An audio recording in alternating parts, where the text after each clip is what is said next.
الدولي هيكلمنا عن اسرار الجلسه اللي تمت بينه وبين الاستاذ احمد مجاهد والاستاذ ايهاب لهيطه مسؤولي الجبليه، عشان يعرفونا مصر هيلعب فين الموسم اللي جاي. والله هي الجلسه دي كانت جلسه وديه بيننا وبين مجلس اداره اتحاد الكوره، وناقشنا كل ما يخص النادي المصري، الملعب اللي ان شاء الله هنلعب فيه السنه دي، الناحيه الامنيه، ناقشنا حاجات كتير قوي بخصوص النادي المصري ان شاء الله السنه دي. واحنا عرضنا على المجلس بصفه وديه ان احنا يبقى ملعبنا الاساسي السنه دي ملعب استاد اسماعيليه. بالنسبه للنواحي الامنيه ان شاء الله نخاطب الجهات المختصه في الشان دوت ان شاء الله. والناس يعني مرحبين بصراحه بعوده النادي المصري، وبتهيألي قطاع كبير جدا من الشعب المصري ومن حتى من الاهلاويه نفسهم مرحبين بعوده النادي المصري بعد بتهيألي يعني ما وضحت كتير جدا من الحقيقه، وواضح ان بورسعيد والنادي المصري اتظلم في الاحداث بتاعت ملعب بورسعيد او استاد او ملعب او ماتش النادي الاهلي. يعني الحمد لله احنا شايفين الامور ماشيه في طريقها الصحيح، ونتمنى ان شاء الله الناس كلها تقف جنبنا الفتره الجايه دي ان شاء الله، عشان انا بتهيألي والكلام ده يعني والكلام ده مش احنا اللي قلناه بس، ده الناس المسؤولين عن الكوره في مصر. مفيش دوري ينفع من غير النادي المصري. طيب لو تم رفض من امن اسماعيليه تجاه اقامه مباريات النادي المصري على استاد اسماعيليه، يا ترى هيكون ايه الوضع؟ والله هو يعني دي مش هتبقى مشكلتنا احنا ساعتها، ده هتبقى مشكله دوله، مشكله اتحاد كوره. بتهيألي الدوري مش هيتلعب في مجمله الا في وجود الامن. مش مشكله مش في النادي المصري بس، يعني وجود الامن النهارده ضروري لجميع الانديه. وانا ما اظنش ان الامن او المسؤولين في مصر ان شاء الله يبقى حاطين في حساباتهم، ما اظنش بصراحه يعني ان النادي المصري السنه دي يبقى خارج الدوري.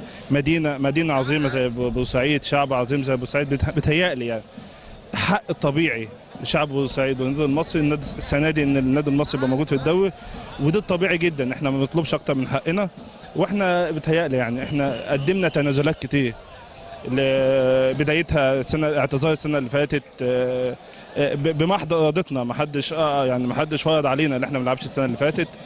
بتهيألي ان احنا من حقنا النهارده ان الناس تيجي تتكلم معانا وتقعد معانا وتقول والله تعالوا نشوف نحل المشكله ازاي، مصالحه، احنا مستعدين لمصالحه، اي حاجه لمصلحه النادي المصري. احنا موجودين كمجلس اداره الحمد لله، واحنا بنسعى كمجلس بصراحه، يعني بنسعى ليل نهار اللي احنا يعني نخلص يعني نخلص من جميع المشكلات اللي تقابلنا، وان شاء الله نكون قد المسؤوليه. والكلام ده انا بقوله وهيبقى شاهد عليا جمهور بورسعيد وجمهور النادي المصري ان شاء الله.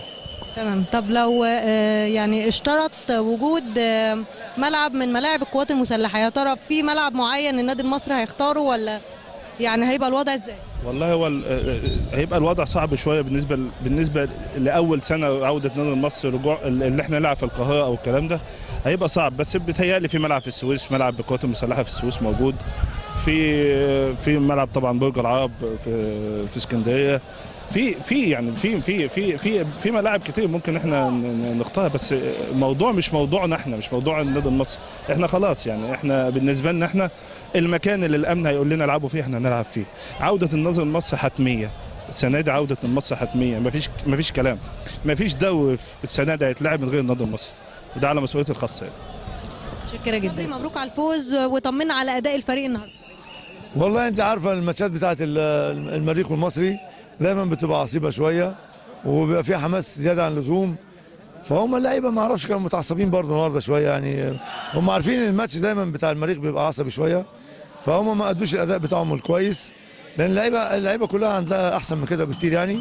لكن انا بشكرهم طبعا على الفوز، والفوز بتاع اول امبارح يوم الخميس، لان دي بترفع الروح المعنويه للجماهير الحلوه دي ولاداره النادي وللعيبه وكده يعني. كابتن، لاحظنا غياب عبد العزيز توفيق في التدريبات اللي فاتت وفي المباريات. هو مريض، عنده حمى.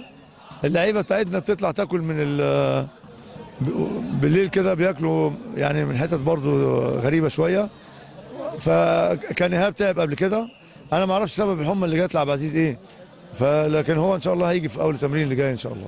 متشكره جدا يا كابتن والف مبروك. المريخ غياب الكابتن محمد محسن ابو جريشه، طمنا على حالتك يا كابتن. بسم الله الرحمن الرحيم. طبعا لا هي اصابه خفيفه بس شد كده في الخلفيه، بس الحمد لله ابتدي انزل يعني الملعب ان شاء الله الاسبوع الجاي ان شاء الله. هنشوف حضرتك في الملعب ان شاء الله الاسبوع الجاي، من اول الاسبوع الجاي في تمرين ان شاءالله موجود ان شاء الله. متشكره جدا.